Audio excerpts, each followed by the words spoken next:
Saludos. Hoy la sexta lección del curso de álgebra elemental.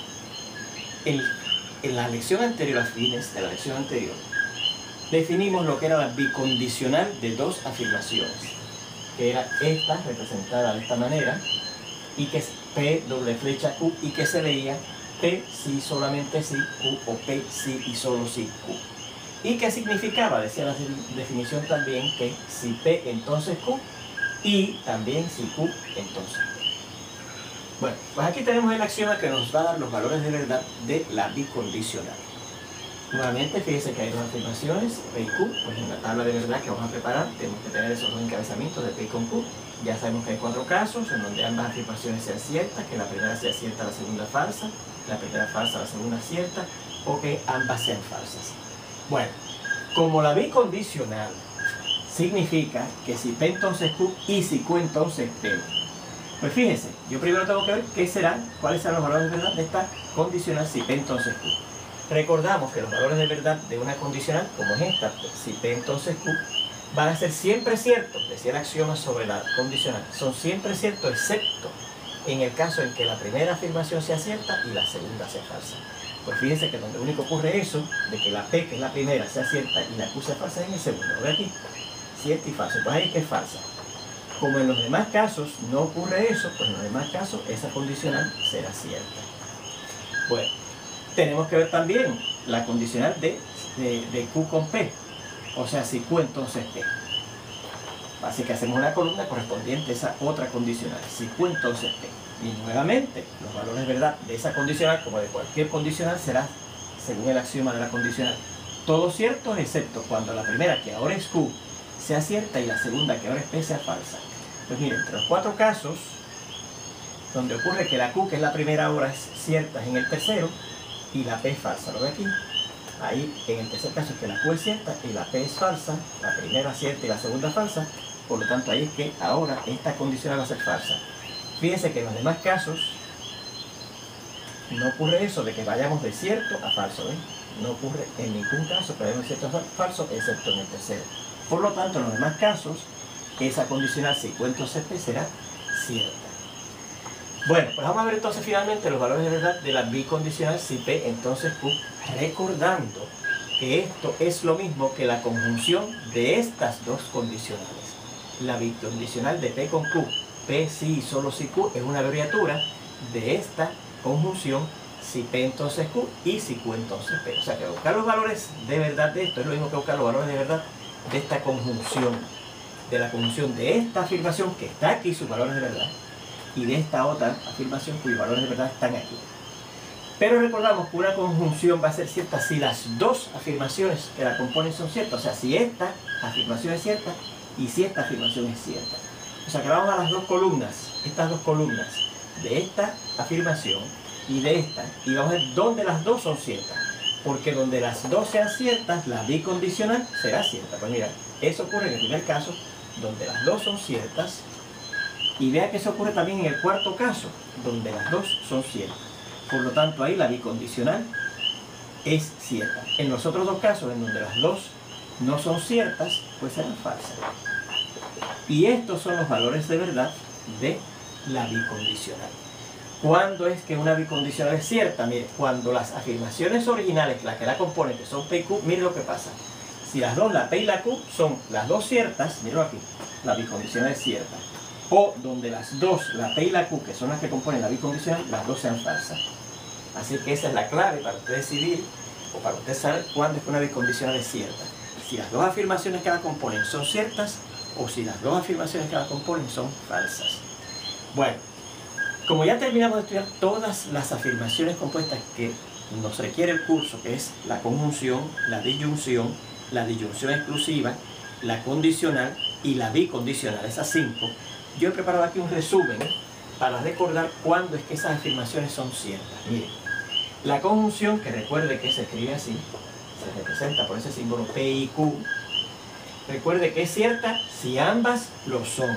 ¿Y qué quiere decir si ambas lo son? Si tanto P como Q son ciertas, entonces la conjunción de ellas va a ser cierta.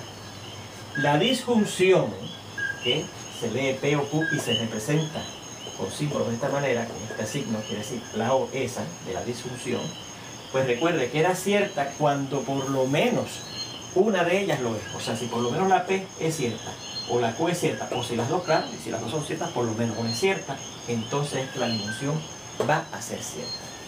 La disjunción exclusiva, que se representaba de esta manera, forma parecida a la disjunción, pero se subrayaba el signito este de la O, y que se leía P o Q, pero no ambas, o también se puede leer o P o Q, va a ser cierta cuando únicamente una lo es. O sea, cuando solamente la Q sea cierta o cuando solamente la Q sea cierta.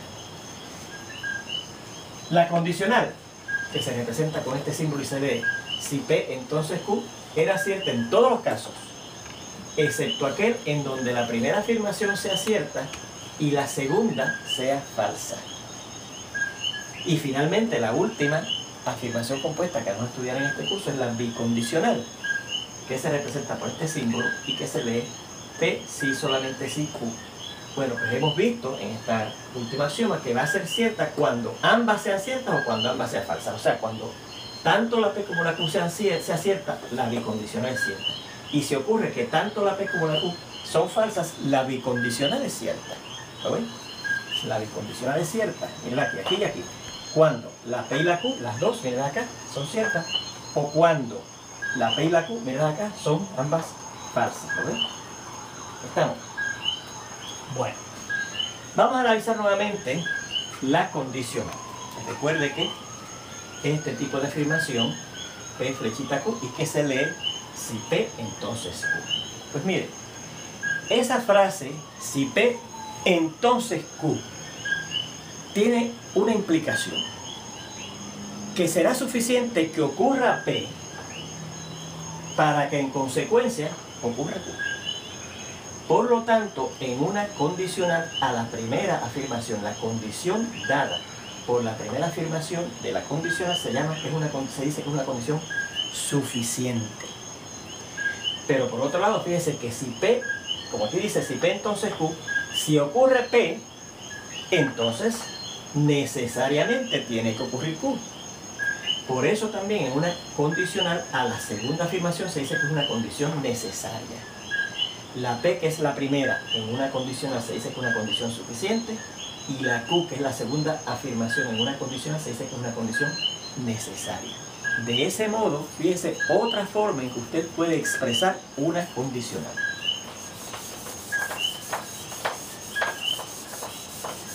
Vamos a recordar.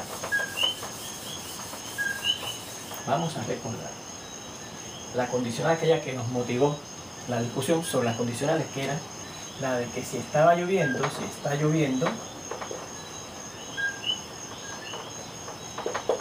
entonces te voy a buscar en el carro. ¿Okay? Muy bien. Pues mire, ¿cuál es la condición suficiente ahí? Lo que establece la primera afirmación de la condicional. Y la primera afirmación de la condicional dice que está lloviendo. Pues la condición de estar lloviendo es una condición suficiente para que ocurra lo segundo. O sea que esta condicional yo la podría escribir así. Estar lloviendo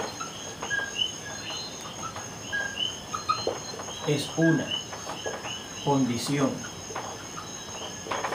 suficiente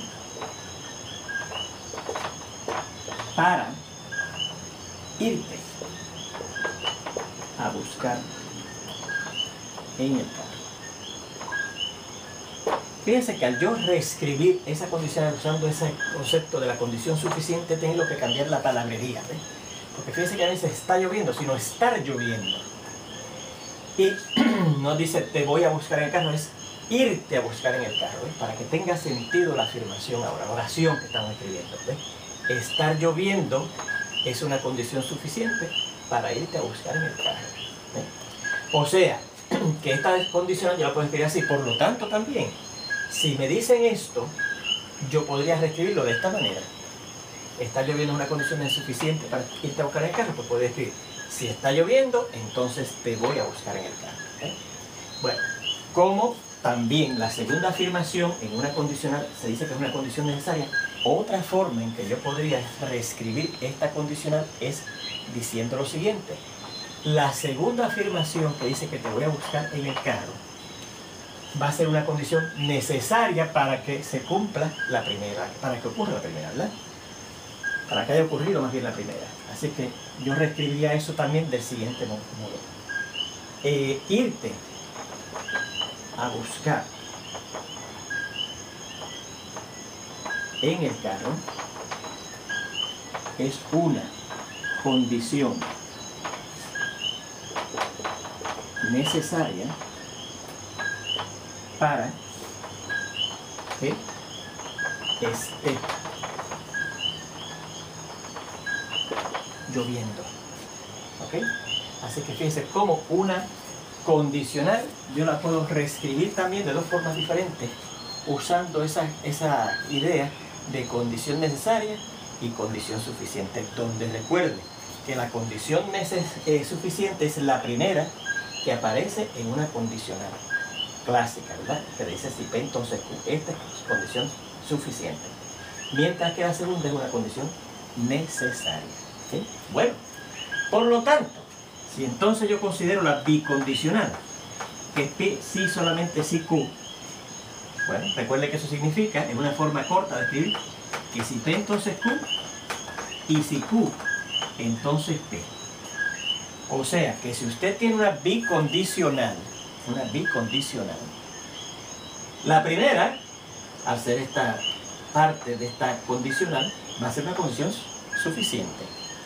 Pero cuando consideramos en la otra posibilidad, que tiene que ocurrir también, fíjense que la P está en segunda posición, así que la P también va a ser una condición necesaria. Así que en una bicondicional, ambas, igualmente ocurre con la Q, mira aquí, al estar en segunda posición de una condicional, la Q es condición necesaria. Pero como también ocurre que la Q es parte de la primera afirmación de otra condicional que tiene que cumplirse para que haya una bicondicional, también la Q es una condición suficiente. O sea que ambas condiciones son necesarias y suficientes. Por lo tanto, si yo tuviera una bicondicional, vamos a dar una bicondicional aquí, mire. Mi mamá me ama, sí y solo. Sí, yo soy bueno. Mira, aquí hay una bicondicional, ¿verdad? Una afirmación, sí, solo sí, yo soy bueno.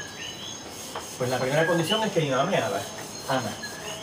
Y la segunda afirmación es que yo soy bueno. Pues cada una de ellas es una condición necesaria y suficiente. O sea que yo podría reescribir esa bicondicional del siguiente modo, de la siguiente dos formas. Mi mamá me ama es una condición necesaria y suficiente para yo ser bueno.